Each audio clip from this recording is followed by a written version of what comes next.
Hey, what's up, rock stars? It's Rox coming to you today with the review for Love and Marriage Huntsville Season 6. I think this is episode 30. You guys finally did tell me that next week is the finale, and then the next week after that is the reunion. So, I mean, that's good to know, but it's just sort of like, and then they ended on a weird, so is this 30? Because it's weird to have 31 episodes in a season, and it's 32, 33. I don't know. Anyway, the review. Let's get to it, shall we? All right, you guys. So you guys know we are still in Houston. And remember, we just found out that Neil had told Kiki that she could come and all of that. And she had told Chris. Remember, we just found that out at the end of last week. So this week, now we about to do this team building activity with all of the folks there. Okay. And all of the folks are there. Everybody is participating. As soon as they said team building, I was just like, oh, we already know how this is going to go. Y'all going to put all the enemies together so that we can create some sort of drama. So, and of course, remember, nobody knows that so far, only Chris and Neil know that Kiki is coming. But anyway, the team building activity is one of these where you fall back and you got to catch somebody. I know that I don't trust anybody enough. I don't even trust my damn mama or daddy to catch me like that. I just cannot fall back. I've been part of those type of things, and it's just in me. I'm just like, nope, I can't let it go. Y'all not fixing to drop me. Okay, I can count on my damn self, so I would have failed that mission. But anyway, so they do that thing, and of course, we're going to put the enemies together. So who do we put together first? Stormy and Letitia. Okay, and Letitia is the one, and Stormy is there that's going to catch her, and Letitia can't let herself fall back. She just sort of like, no, I can't do it. And I was just like, I already know. Okay, so we get through them, and Stormy was like, I was right here. I was going to catch you like I had you, okay? But Letitia was just like, absolutely not. All right, so that one didn't quite work out. Okay, who's next? We already know who is going to be next. And I was just like, okay, Chris and Neil are new, so obviously they aren't familiar with we done been through these type of shenanigans with Martell and Mel so many times. And it's just like, you guys know, if we as viewers know that this is a trigger, why are you guys doing this to them? Why? You already know, first of all, Mel is over it, and Martell is stupid. Martell is stupid of a whole nother kind, okay?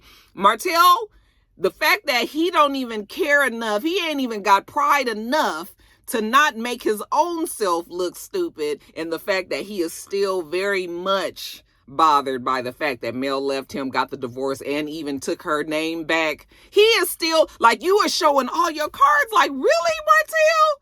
You are stupid. Okay, so anyway, now we're going to have Mel and Martell. And Mel is just like, oh, here we go. Like, they about to put us together so that they can see what happens. Okay, but Mel got one for him. So when it's time, 1, 2, 3, okay, fall back. Okay, and Martell is there to catch her. You know, she falls down on the ground on her own. Okay, yeah, nigga. She says, I trust the ground more than I trust Martell Hope. Okay. I trust the ground more than I trust Martell Hope. Child, I had to pull the wig down. Y'all didn't tell me the shit was pulled back, was going back like that. You gotta let a bitch know, shit. So Mel, her and Martell, it don't work. Okay. And then, so who else are we gonna put together? Okay, Marceau and Courtney. And Courtney was just like, okay, you know, Courtney is my boy. So, you know, Courtney, he get up there and falls back, and actually Marceau catches him. Okay, so look, why can't the ladies be like the men's? The men's get along even when they don't like each other. At least I can trust him enough to know he gonna catch me if I fall. Okay, so let's try it again. Now we got Tisha and Stormy back. Okay, so they switch around, and this time, you know, when Stormy falls back, Letitia catches her. So okay, we all good now. Now we in the middle of doing all of this. And child, we see Kiki walking up, and I'm telling you, right then I wanted to cut the TV off. I was so close to being like, fuck this, I'm not reviewing this.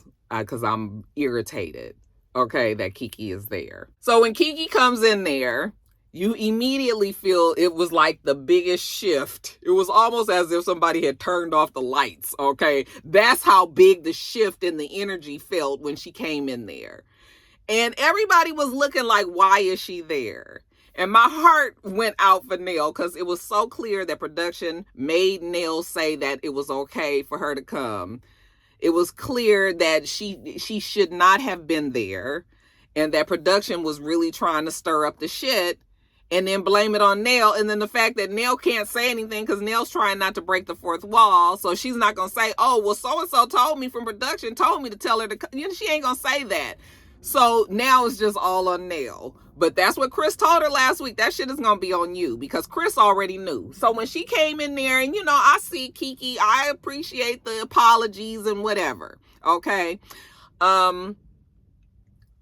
But first of all, Maurice and Kimmy, they didn't look like they was accepting her apology because they were like, it's been a month. Like, it's been a month since all this stuff happened. And you mean to tell me that now you decided that you wanted to apologize now? So they not feeling very like the apology is genuine. I wouldn't feel like that either. Kiki was just like, they were like, why didn't you say anything before now? And she said, because I knew that I had messed up. I was embarrassed and it was your, celebration of you beating cancer. And she just didn't know how to face her. Listen, I'll give Kiki enough credit to say, okay, maybe that part was true. Okay. But all of this with Kiki, like,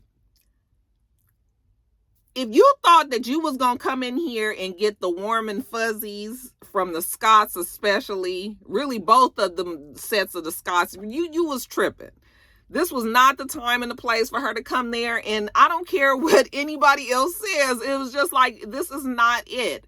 So I was mad for Letitia and Marcel because it was just like, why would you guys bring this girl there? So Letitia is pissed. She feels undercut, undermined, blindsided, whatever. She goes in the other room because then there was all this confusion about whether or not Mel knew that she was there. I think Letitia or Marcel, while they was in there arguing with the fact that Kiki was there, like was trying to make it seem like, because Nell said something about, well, I told Mel, that Kiki wanted to come or something. So it sounded like Mel knew, but that's not how it worked. Okay. So anyway, so that's all going on in the chatter, right? So it's all this confusion and they yelling and screaming. Okay, so that's going on, right? But Nell starts crying because I think Nell is like, she's stuck. She doesn't know what to do. She knows that what she did was a problem, but she was forced to do it, but she can't say anything. So, she's crying and stuff and she's feeling bad because she knows that everybody there is mad at her and the fact that Letitia and Marcel have then walked out and went into the other room and everything. So she's all like flustered and everything. And I was just like, girl, y'all ought to be ashamed of yourself doing it to this poor lady. So, Letitia goes in the kitchen. She's crying. Marcel's trying to calm her down and saying, yeah, you know what? This is not cool though. She should not have been here. So Neil goes in there and Letitia tells her, like, I really feel like, as a friend, even though I'm not sure if y'all trying to claim that you did or did not know each other, because remember we had that earlier in the season, but Letitia's whole thing was just like, as a friend, you should have told me, like, why would you have her come here? And when you saw Neil just go, because you knew that was well, they told me, but I can't say that. So that's why I was just like, why is everybody doing this to Neil? But I was like, Neil, you knew on the show, girl. You got to get christened in. And you obviously didn't understand when your husband tried to tell you. So there's that. But, so Neil is like so upset and crying and like, I'm so sorry. I know I shouldn't have. She was just like, against my better judgment. I said, now, Neil, that was not against your better, that was not against your better judgment, because as soon as a girl asked to come, you was just like, okay, well, you come on and come. Okay, because you guys need to have a talk. But now you saying against your better judgment. No, against Chris's better judgment. Chris told you. Okay. But, okay, Neil made the mistake. So she was just like, against my better judgment, I had her come, but I'm so sorry, and I'm going to fix this, and I promise I'm going to fix it, and all of that. But, honey, Neil had that really sincere, genuine look on her face. I felt so bad for Neil. So Neil goes back into the other room. So then she goes, okay, Kiki, I told you that you can come. I'm so sorry, but I also told you that if the group felt like you needed to leave, then, I was going to honor their wishes. And, everybody has spoken and it looks like, they want you to leave. So you got to leave. So then Stormy looks and I was like, here goes Stormy. The thing about Stormi is Stormi needs to just mind her business on this one. This is a family matter, okay? And I understand that Stormi feels like, Kiki is the underdog and they kicking her when she's down, but I need Stormi to understand that Kiki, like I said, time and a place for everything. This is not the time and the place. Kiki should not be there, all right? So everything was going good until she came, and then Stormi, she feels like Kiki should be given a chance, but if all that shit that Kiki did to Tisha happened to Stormi, you best believe Stormi wouldn't have that bitch in her house. Ain't no way Stormi would be dealing with Kiki. Okay? So Stormi, like I said, needs to get out of it. But Stormi was just like, oh no, she gonna stay with us. Okay? And Kiki was just like, well, I understand what you're saying, but I'm just not gonna let anybody dictate where I'm going. Bitch, you ain't gotta go home, but you gotta get the hell up out of here. Okay? If I tell you that you can't be here and you still here, then, no, you gotta go. Okay? But of course, we've got this thing called the show to worry about. And that's the only reason why Kiki was still around and everything. Because, honey, I'd have been like, bitch, you gotta go and get the fuck out. Close the door behind you, lock it, and don't come back. Okay? But Kiki not leaving right then and all of that, I was just like, what is this? So then that's the next problem. Now, on top of all of this that's going on, Nell and Martell somehow get into an argument. I don't know how they got started and how Martell got into the whole thing about him and Mel and how Mel cheated and, when they were in their relationship. But like I said at the beginning of this review, Martell is stupid. Martell has been going on and on about saying forever that Mel cheated the same way that he did. Martell never wants to admit to the timing of when all of that happened. So actually, it probably was a good thing that he brought, I don't know who brought it up, but that him and Nell got into this argument because Mel, and then I was just like worried for Mel because I was just like, you guys know. I mean, we all can go back to Vegas when they had that big ass, huge ass fight. And that Mel gets triggered and pulled into these fights with Martell. So I was just like praying like, Mel, don't let Martell take you there. Because he is really, really trying. Even though he wasn't saying Mel, he was really trying to make it be about Nell. But this was really more about Mel with an M. Okay? So he was like, you guys always want to say, I did this, and, but nobody want to talk about Mel, you and Chris always saying this, that, and the other, and Nell was just like, I've never said anything, and he was just like, yes, it is, and y'all think it's funny, and, all this, but nobody want to talk about what she did and all of that.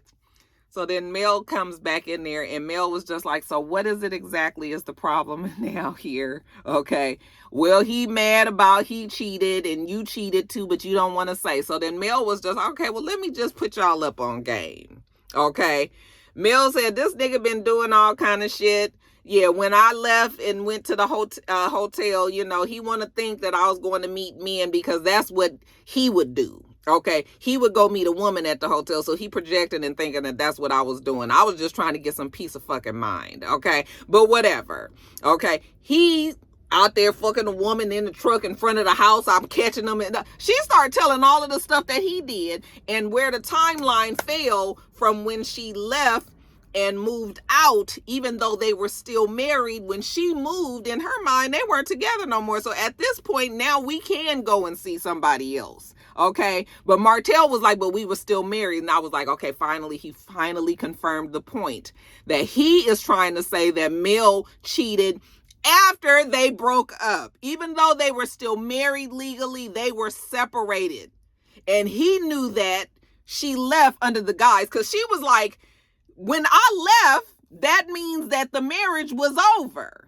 And Stormi was just like, yes, that's exactly what it means. And Martell was like, no, that's not what it means. We were still married. And she was just like, oh, but if it means that the marriage is over to one of those two people in that marriage, then that's what it means. Okay? So then I'm starting to agree with Stormi. It's so funny because your mind, the way that these arguments and shit happened in this episode, you was on different people's sides at different points in this one damn scene. Okay? But yeah, Stormi was just like, no, you guys, because to me, I've told you guys in the past, to me, if you are separated and you can still be legally married, to me, you can still go see other people. I'm not going to hold it on you and say, oh, you still married. Okay, I know some people do. That's not how I do. When your ass is separate and you broke up, then you go and you do. Now you're lazy and your ass need to get a fucking divorce instead of trying to, tie up this whole marriage thing or whatever. But when Mel left, in her mind, she was like, that nigga did what he did and had a baby. Okay, you doing all of this, and at the end of the day, you went and had a whole nother baby with a woman, and you sitting up here yelling and screaming and acting a fool up there. You look so damn dumb. Okay? You look like a small man. Okay? And it's just...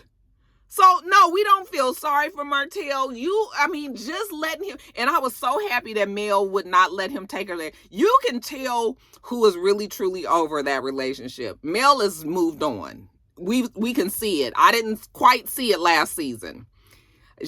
She wasn't quite there yet. She is there because she did not let Martell get her pissed off with that. She handled that very well. Then I was proud of the fact that now, you guys know that we had the situation of Marceau and Letitia thinking that Mel was the one that knew that Kiki was coming, and she didn't. So I loved the fact that Mel was able to go in there, talk to Letitia, let Letitia know that she did not know, because the way that it worked out is Mel was talking to Kiki, and Mel was just like, oh, well, you and Letitia still not talking. Maybe you can talk to Nell, and maybe Nell can see if Nell feels right, she'll invite you. That's all that Mel said, okay? It got turned around when Nell was talking, because Nell be so flustered and she be talking half the story and you can't get the full story, and she just be so stressed out and everything that it sounded like Nell and Mel spoke to Kiki about their coming, but that's not what it was. So they was able to get that cleared up. I was just like, if everybody could just be like Letitia and Mel on the show, then I guess we wouldn't have a show, because now them two are behaving like responsible adults, but they the only two that can get it together. The rest of everybody is just all over the place. So I'm loving the Mel and Tisha connection, but again, emotions, I felt I was on different sides at different points in that scene. So, but they get past that.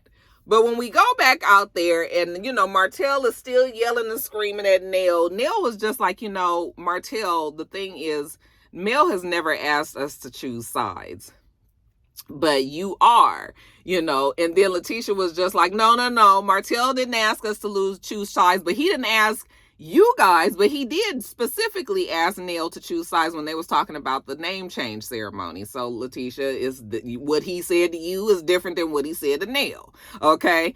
But nobody should have to choose any sides, because this is stupid and they're grown up, and Martell is acting like a kid on the playground, And then it really got on my nerves at one point. I'm sorry, this was way earlier when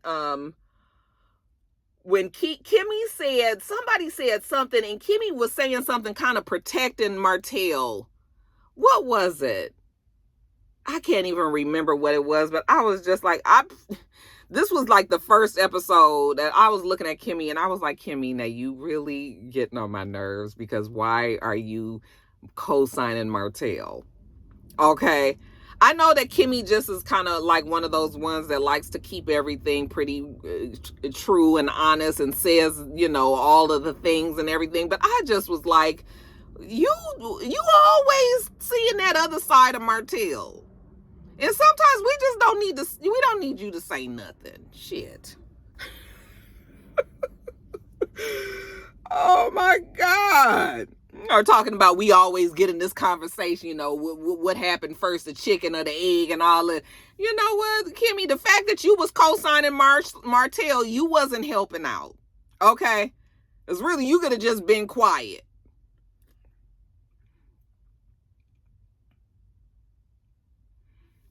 I said, if everybody could just be as grown up as Letitia and Mel are in their friendship. Okay?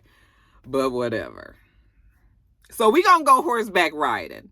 All right, everybody go. After they finish their team building, go get dressed. Let's go out to the horseback riding place. So that's what we do. We get out there to the horseback ride. Kiki's still with them. We can't understand why. Letitia was just like, I'm just over it, so I'm not even going to stud. She ain't studding Kiki. Okay? But Kiki's still around, and I'm sure production is the one that's telling her, because they going to control the environment, so they telling her she can still be there, so she there. When they get to the place, they find out that the folks that run this particular horse stable, they also are therapists, licensed therapists and counselors or whatever. So they're going to also help them out on this ride. And it was just sort of like, oh, here we go again. I said, where Dr. Frantic at? Y'all didn't kick the man off the show or something. We ain't seen hide nor hear Dr. Frantic this season. They just went in a whole nother direction. Okay.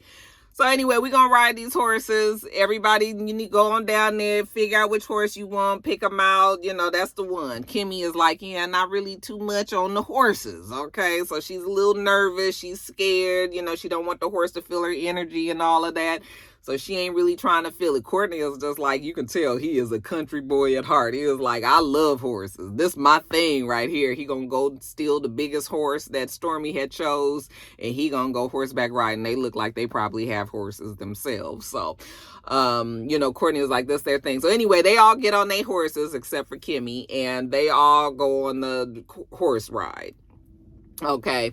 Kimmy stays back and she's talking to the lady, and she's just telling the lady how, you know, the lady was like, it felt a little tense when y'all got here, and Kimmy was just like, yeah, sometimes we have good days and bad days. Yeah, today was probably a bad day. Things is a little rough, a little tense. You know, this group, we gotta handle things in special ways with kid gloves and everything, because shit blows up real quick around here. So the lady was like, well, when everybody comes back, we're gonna sit down and we're gonna talk.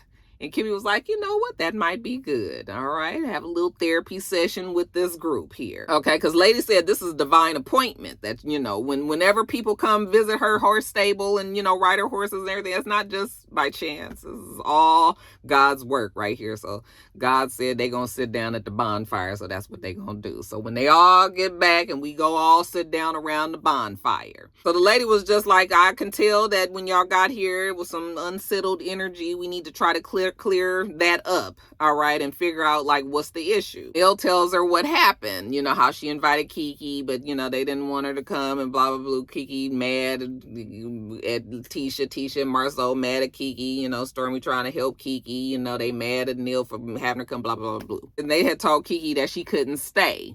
And, you know, the therapist asked such a good question, and I cannot remember what it was. I'm so mad at myself for not writing it down. But if you guys remember, the therapist asked something along the lines of, you know, it was a question that really made it seem like it would make Kiki reflect on, do you not understand why Marceau and Letitia would be upset that you're here? I'm so mad I don't remember what she said. But basically, Marceau said, you know, in his Marceau way, you know, Confucius, smartest nigga in the room. You have to remember that. But actually, Marceau was making a lot of sense. Marceau was just like, listen, I know that this is a delicate situation. Drugs and addiction and things is hard. And I know this is a family and that there's love there and everything. And, you know, he would be remiss to say that they won't ever work it out. Okay. I mean, ever is a long time. So what he will be saying is maybe they will at some point. We not just saying we closing the door 100%, even though I feel like Letitia probably was saying that. But he was like, what we saying though is that moment is not today. And it's not even wanted today. Like, we not even in that mode of like, okay, yeah, maybe we can sit down and talk to her. We don't want to have nothing to do with her right now. And the fact that she is here has caused a very big problem. Now, Kiki did apologize, and that's all you can do in them situations. But you can't be mad at people for not accepting your apology. Yes, you can apologize all day. Yes, you can admit that you made mistakes and all of that. We can say that, and good for Kiki for doing that. Whether or not it was sincere is another thing. But if they say they're not accepting your apology, or it's going to take time and we don't want to talk right now, then you cannot be mad at them for that. Okay, it's not right now. No, it's not right now. Even though Stormy is all forgiveness and Stormy saying that, it's just all about the past and them, Stormy's point is just like, yeah, we know that she was wrong and she shouldn't have did what she did and all of that. And everybody was mad. So nobody was saying that she should have did what she did. But how do we move forward? But I don't think that that's Stormy's place to make Kiki and Letitia move forward. And that's what I'm trying to say. Thank you, Stormy, for trying to help in your whichever way that you're doing it. But the point is, it's not your business.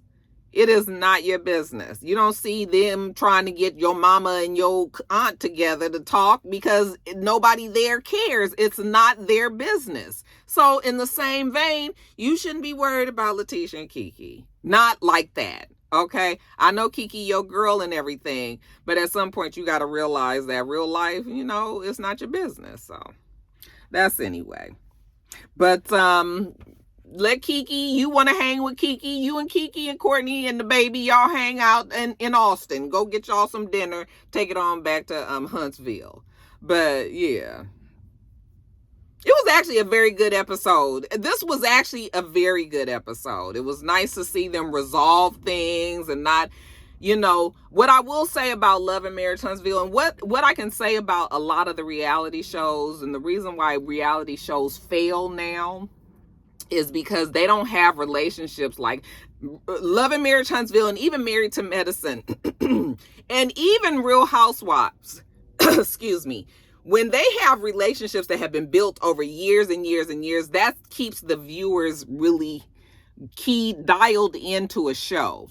The reasons why that we don't appreciate these newer reality shows like we do these old staples is because the old staples, they all have true old relationships with each other just from being on the show for years and years and years together. Okay, they actually have true stories happening. When you get somebody like a new cast, like when they do Detroit or something, and then they automatically try to act like they got problems with each other and all that, and we don't even know you guys. That's why the newer reality shows, it's hard for them to really get a good following and people to really enjoy it, is because now it's forced relationships, fake beefs, fights. Folks might not even know each other, anything. And that's the problem with the new shows. But these old shows, Love and Marriage Huntsville, Married to Medicine, and the like, is because these are true people that have friendships over years and years. Okay, so that's the difference. So even still, though I am over Love and Marriage Huntsville, I will still recognize that it's a good show